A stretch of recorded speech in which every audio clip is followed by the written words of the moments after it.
there, smart drivers. Rick with Smart Drive Test talking to you today about the American logbook and the information that goes around the American logbook. A couple of things you need to keep in mind.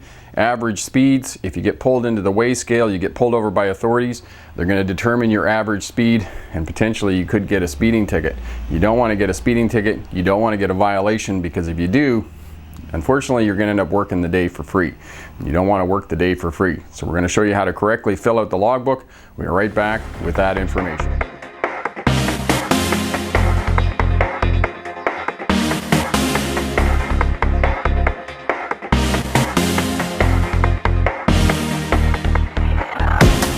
Hi there, smart drivers. Rick with Smart Drive Test talking to you today about filling out the information around the graph on the American logbook. The first thing that you can see here on the log sheet is the date. The date is fairly self-explanatory: month, day, year. As well, on this log sheet, there's a beginning and an end date. If you have several days off duty, you can put them all on one log sheet. So if you're off from the 14th to 21st of September, put 14th September 2016 in the top one, and then 21st September 2016 in the bottom one. As well, put a line all the way across line 4, off duty, and write in big letters on the graph, off duty. That way authorities, if they look at your log sheet, will know that you had been off duty for several days consecutively. The next thing on the log sheet is the address of your home terminal. You can see the address here in the space for the address. There's two reasons that you need to put the address of your home terminal. First, it's to determine if you do need a logbook.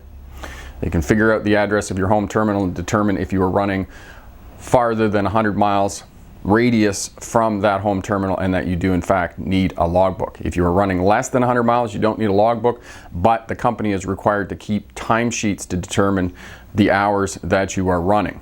Second, the address of your home terminal also determines the time zone that you're working. If you're working as a long-haul truck driver out of California and you run to New York, you're going to cross 3 time zones. You need to keep your logbook according to the time zone in California where your home terminal is. So the home address also determines the time zone in which you're working, and authorities can then figure that out on your log sheet. So the time zone, always work in the time zone of your home terminal. Employee number, some companies will have an employee number. Other companies, most of the time, it'll just be the unit number for your truck or bus. Driver's name, your first name and your last name on the log sheet. Print your co-driver's name. Also, if you have a co-driver, if you're running team, you need to put that on as well. Along the right side of the log sheet, you can see a recap for your work cycle. 60 hours in 7 days or 70 hours in 8 days, and you can keep track of that there. As well, there's another video that I have created about calculating your work cycle, and I'll put a card up here for you to show you the video on how to determine your work cycle. Just one point that I will make about your work cycle is that it is a rolling work cycle. So if you're working 70 hours in 8 days, for example, the hours that you worked 9 days ago cross off, and those are added to the bottom of your work cycle. So it's a continuous rolling work cycle. In order to reset that work cycle, you need to take 34 hours off duty. And in that 34 hours off duty, you have to have 2 1 to 5 a.m. periods off duty. So essentially what they're trying to do, the authorities are trying to get you to do, is to take 2 nights rest to reset your work cycle before you go back to work. And again, there's another video resetting your work cycle, and you can find that here. I'll put a card up for you. Pro number and shipping numbers. These are the manifest numbers. The manifest is, or the bills of lading are the contract between the people who own the freight, who hired the trucking company to move the freight, and you need to sign it saying that you took responsibility for the freight that went on your vehicle, whether your bus or your truck, and then you delivered it to the address where you need to deliver it to the receiver. They sign your bill of lading, say that they in fact received it. You hand your bills of lading into your company, and they're allowed to bill for the costs of transporting that freight. Consequently, the company gets paid and you get paid. So make sure you put on the bills of lading number, because it's also a backup just in case the bills of lading go missing. For the bills of lading, the pro bills, there's inward and outbound. So if you go out, take a load out, you bring a load back, there's going to be 2 bills of lading. A place here on the log sheet for the total miles that you drove for the day. This is important because the authorities will determine the average speed that you drove for the day. The average speed for the day will be determined by taking line 3, which is the total hours that you drove, driving time, taking the total miles that you drove, and dividing the total miles by the total hours driven.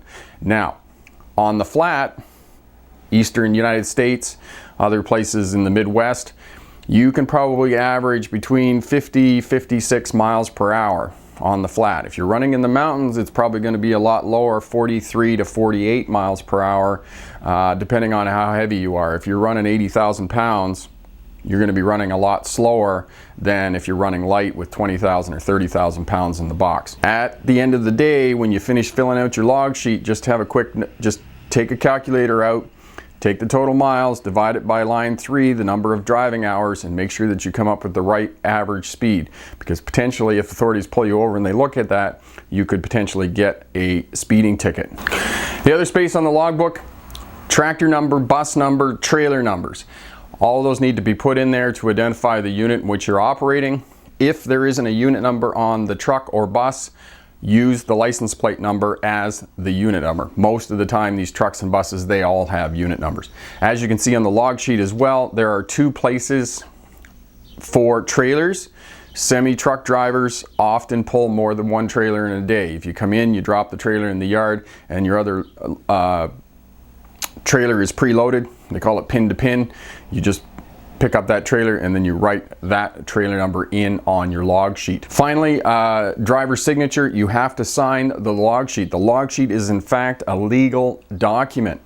If you are involved in a crash or some other incident that damages public property, private property, or has an injury or fatality, there will be a post-crash investigation on the part of authorities, on the part of police.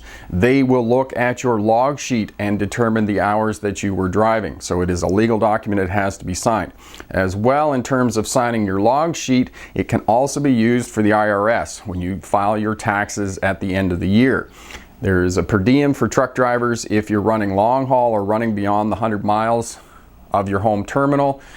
You can claim that per diem, and your log sheets are the way that you prove that in fact you were away from home. So ensure you sign it. It's a legal document. Get your tax breaks, because we all like to get paid and we want to get paid correctly. And as well, if you fill out the log sheet, you're not going to get a fine and end up working the day for free. In conclusion, we talked to you today about the information that goes around the graph. 2 important points that I just want to stress: average speeds. Make sure that you fill out the total miles and then take that total miles that you drove for the day by the number of driving hours, divide the total driving miles by the total driving hours. Make sure that you come up with the right average speed, 42 to 48 miles an hour if you're running heavy and in the mountains, or if you're running on the flat, you can probably run anywhere from 52 to 58 miles per hour as an average daily speed. Note as well that for the total miles driven in a day, if you're running 11 hours as allowed by rules and regulations in the United States, your average daily mileage is going to be about 650 miles. You're probably not going to be able to run much more than that. As well, make sure you sign the log sheet, because the log sheet is a legal document. If you're involved in a crash, there's going to be an investigation. They're going to look at the hours of service and how many hours you've running, and making sure that you're within legal requirements of hours of service regulations. And make sure you get paid correctly. The IRS will use your log sheets to determine that in fact you are eligible for tax breaks that are allowed and given to truck drivers. So make sure you sign your log sheet. Question for my smart drivers: have you had a logbook violation, and what was the logbook violation for? Leave a comment down in the comment section. All of that information helps out the new drivers we're trying to help out here on the channel. So leave a comment, tell us what kind of logbook violation you had, tell us the story. If you like what you saw here, the complete course is over at my website. You can find the link here.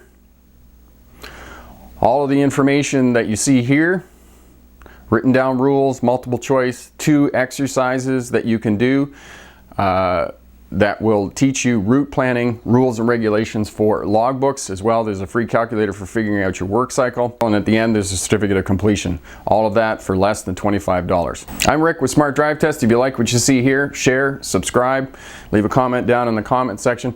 All of that helps us out. Thanks very much for watching. Remember, pick the best answer, not necessarily the right answer. Have a great day. Bye now.